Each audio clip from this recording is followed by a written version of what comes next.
Hey, what's going on? My name is Tyler Austin, founder and CEO of REISift, and today we're talking about reverse wholesaling. Reverse wholesaling is a really important concept to understand inside of your business for a couple of reasons. Number one, so that you can use it the right way, the ethical way, the legal way. I'm not an attorney, but I'm going to tell you the things to really watch out for when doing reverse wholesaling. But then I'm also going to explain it from the perspective of, how do you make sure that if you're going to be buying a property, someone's not doing this to you in the unethical way. So it's really important. But we have an article covering this in detail on our blog, reisift.io/blog, and the link to this specific blog will be right in the description below. All right, so to understand reverse wholesaling, you really need to understand what wholesaling is first. Wholesaling is a really easy concept. It's done in many industries. You want to know a really good example of this as well? When a new video game releases or new anything releases and people go and they reserve it and then they sell their reserving of the game because they're all sold out. Like little things like that. So really what it boils down to, what I'm trying to express to you, is that all it is the ability to find a deal and say that you own it and then selling it to somebody else for a profit. Okay, that's what it boils down to. But how do we do it the right way legally in real estate? Well, it's very simple. I find a house and I say, hey seller, I'll buy that house from you, and I get it at a discount. Okay, so I'm gonna buy that house for you for $100,000 cash or whatever other strategy you set up. Then I'm gonna go to another investor. I'm gonna say, hey, I have a deal. I have a contract. It's very important. This is what makes it legal. I have a contract to purchase that home, and I'll sell you that contract for $125,000. Okay? The contract's price to buy the home is $100,000, but it has a clause in it. That clause inside that contract says that you can assign this contract, and you can assign it for a fee. And so I'm going to assign this contract, which partners it with another agreement, which we'll say is this agreement, with the other investor. And this agreement says that they'll buy this contract for the $20,000 or whatever dollars. And so now you have two contracts. One is the agreement with the homeowner. One is the agreement with the other investor. One is an agreement that says I'm going to purchase the home and I have the right to assign it. And the other agreement says that they're buying an assignable contract for X dollars. You pair the two together, you take this to a title company, they see you have an agreement, they see that it's assigned, and then bing, bang, boom, the buyer comes to the table with $150,000. They buy the property, the seller fulfills their contract, gets their contract fulfilled for $100,000, and then this contract gets fulfilled and you make the $50,000 difference or whatever it is, okay? That is wholesaling, all right? Hey, real quick, I'm about to hop in a meeting. It's quite literally they're waiting in the waiting room, but I'm gonna give you some free money. I'm gonna remove all excuses that you have on why you can't get started in REISift by actually giving you money to start here at REISift. Using this coupon code, you'll get $25 to use for skip tracing, direct mail, and whatever else you want. And I'm gonna go even further and let you know that when you sign up, if you go ahead and message support, you might even be able to get yourself a little bit of data in there as well. But I'm not gonna tell you how much, I'm not gonna tell you anything like that, but just know that it's way more data than you would need in order to get your first deal, your second deal, or even just get a few more deals inside your business, especially when it's free. Use this coupon code, go sign up for a trial, and continue watching our content and learn more about how to be awesome at sales and marketing in real estate. Now, let's get into the actual reverse wholesaling part. So now that you understand wholesaling in really good detail, if you really paid attention, you wrote down your notes, you'll understand wholesaling at a great enough detail in order to explain it to somebody else. And that's what you should practice. You should practice saying, hey, write it down, let me go to my, brother, sister, husband, wife, whatever, mother, father, and let me explain this concept to them, and that really helps me sink it in. But what is reverse wholesaling? Reverse wholesaling is essentially where you go to a buyer. So maybe you came to me, and right now I'm buying duplexes and quads and any 10 or less units, right? Preferably, my buy criteria is land that has a duplex on it that I can build one or two duplexes or more, right? I want value add duplex land, so multifamily land that I can build more on. It's a very niche criteria. In my specific county, it needs to be at least a half acre. It needs to have one duplex on it, and it has to have the ability for me to build more duplexes. So that's my criteria. I'm willing to buy those deals at cost of the regular duplex, And as long as they'll rent for a 1% rule, then I'll buy it. Okay, so that's an example of buy criteria. Let me give you a deeper example of a buy criteria so you really understand what you're going to be asking a buyer if you're going to do reverse wholesaling. You would ask me, okay, what are the rents that you need to be at? What is the total price that you're looking to buy? How many, duplexes, or how many, what's the actual criteria of the lot itself? And what is the total maybe rental income that you would want to make after you finish everything? So you'd really want to get as much info as possible. So for example, I have a duplex I bought for $265,000. It requires a rehab budget. That's what the other one. It's $265,000. It cost me $60,000 to rehab it, more than I expected, naturally, but that just happens. I can rent each side out for $1,650 a door, and I can build 2 additional duplexes on that lot to have a total of 6 duplexes renting at $1,650 a side.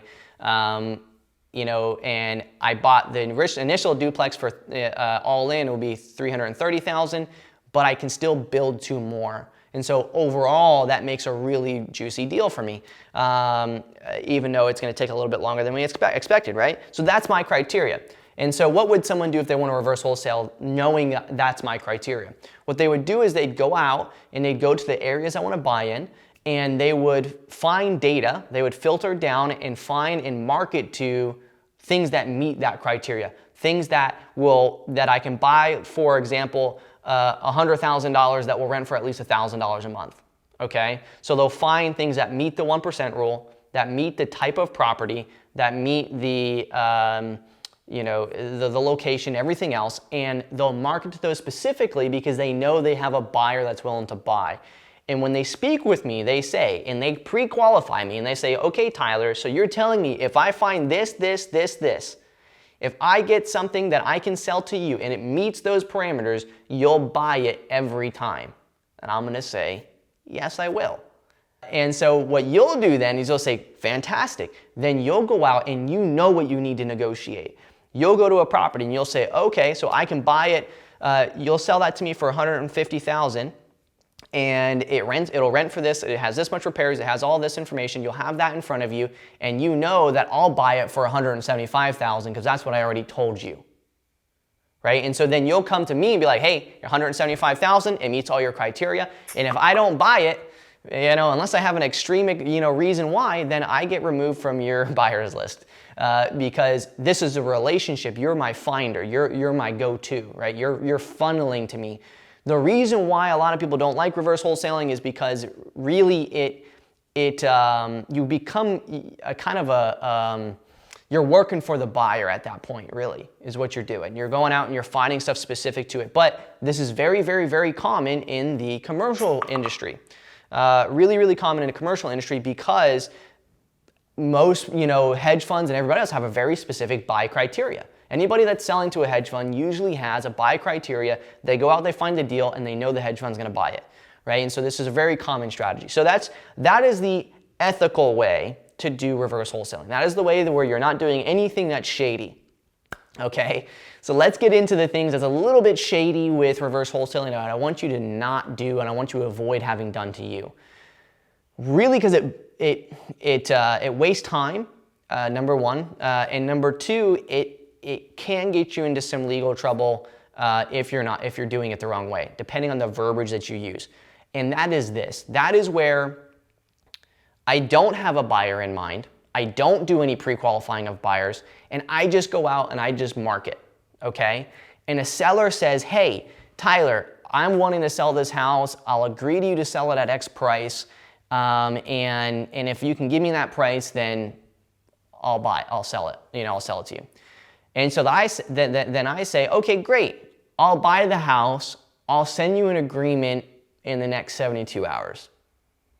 And then I go out, I don't send the agreement, and that would be too long to wait. But nevertheless, I say I'm going to send them an agreement or whatever. And then I go out and I start shopping buyers. I start saying, hey, I got a property over in X location. What would you pay for it?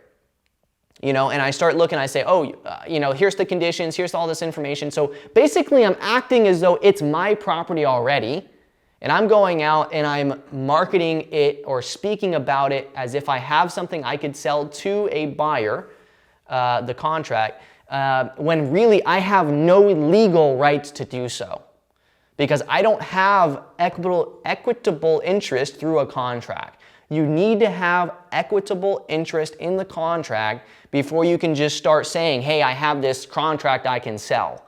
If you do that, you can get yourself in a world of trouble if it so happens to be found out by the right real estate authorities, which do exist, by the way. It's called the Bar Association of Realtors or whatever. The NAR, I think is what it's called. And you can seriously, in the state of Florida, don't quote me on this, but I think it's 28 years by impersonating a real estate agent, for example. You can do some like serious jail time by doing that the wrong way. You can get sued and spend, a lot of money by doing it the wrong way. So be very careful. It's not worth it. What's worth it instead is just making sure that it's a price that anybody would buy. Just get the property under contract for more, or case your buyers first and then put it under contract and then try and sell the deal. The reason why wholesaling gets such a bad rap is because people are so dishonest and they're really playing with people's emotions. They're stringing people along for them to be able to make a deal happen. Don't be that type of wholesaler. Don't be that type of investor. The article covers a little bit more. So I want to just kind of go through the article really quick, the pros and cons that we have inside the article in case you don't go read it. But I definitely suggest you clicking the link below and actually going and scrolling through the article as well. So the pros of reverse wholesaling is that you don't need much money at all, right? Because you already know the quality, the criteria, and you already know what the person wants to buy, and so marketing is a lot cheaper. You have more controls over the deals that you do choose because you're not just getting a bunch of leads in that aren't fitting your criteria. So you have control over what you want to market to and what you don't. So that's kind of nice. You also get to build really good relationship with buyers, right? You get to say, hey, I know this buyer likes this, and there's a lot of synergy. You're going out and you're finding the deal. They're okay giving you whatever you make on it because they know that they're meeting their buy criteria. The hard part is when those buyers get a little bit greedy. And you do need to adjust because buyers' buy criteria will adjust as the market shifts. Right now, our buy criteria is a little bit more stringent because of unknowns in the market, right? Okay, the cons of reverse wholesaling. It is definitely a little bit more time consuming in the sense that you're doing a little bit more work on the front end. However, it is easier on the back end. So when to reverse wholesale? If you're new to investing or really in general, it's okay to do reverse wholesaling. If you don't have a lot of money to do marketing and stuff like that, it's nice to do reverse wholesaling in the very beginning because it allows you to, again, not have a higher marketing budget. If you're short on time, reverse wholesaling is not wholesaling in general, unless you have money, you either have money or time, right? But if you're really short on time, then you really want to have a system in place, which we do at REISift very, very well. It's called niche sequential marketing, first to market strategy. Really good strategy to be able to leverage your time as efficiently as possible while also doing reverse wholesaling or any other niche marketing. Now, one of the things that we said in the side of our article is that when you don't want to do it when you want to scale, what we really mean by this is that unless there's a hedge fund or a buyer that is a really heavy buyer, it's difficult to do it at scale. It's difficult to have a buyer who's going to be able to buy as fast as you can find deals. And so that's why we say that inside the article. If you have a really heavy hitter buyer, if you have a few hedge funds and you have a buy criteria, then you can definitely do it at scale. But just keep that in mind that if you're relying on only these three buyers and those three buyers can only buy 2 deals a year each, then that means you can only sell 6 deals a year, which might not be the level of scale that you want, unless, of course, you're really getting them at a steep discount. So some really big key points, find high quality buyers, make sure you really collect and find your buyer's information. Inside of REISift, we have a phone book. So as you gather the buyer's information, you can update the status of that contact as a buyer, add the details of what their buy criteria is in the notes or the message board of that individual, tag them so you can filter by those criterias, and definitely manage those buyers inside of REISift under the phone book. A really good hack, by the way, inside of REISift in order to find these types of individuals is through the owner's records page. So after you upload your data, click on your owner's records page and mark it to the individuals that own multiple properties. We're talking like 10 or more properties. And see if they're interested in buying more. And what's really cool about that is you already basically have their buy criteria because you can see the properties they already own. And since you already know what they own, you know where you can market to. And it also makes it more ethical when you go to do, or easier to do, if you do get a property under contract, you can just then find the people that own multiple properties in the same zip code or street that you have it under contract with, and you can just reach out to them directly. So it makes finding buyers a lot easier as well. Make sure you understand how to make comps, run comps really efficiently. It's also a really big part. Yeah, other than that, that's pretty much the main stuff. Go through the article, read it throughout in detail. Might give you some more granular, but that's the main things to think about when reverse wholesaling.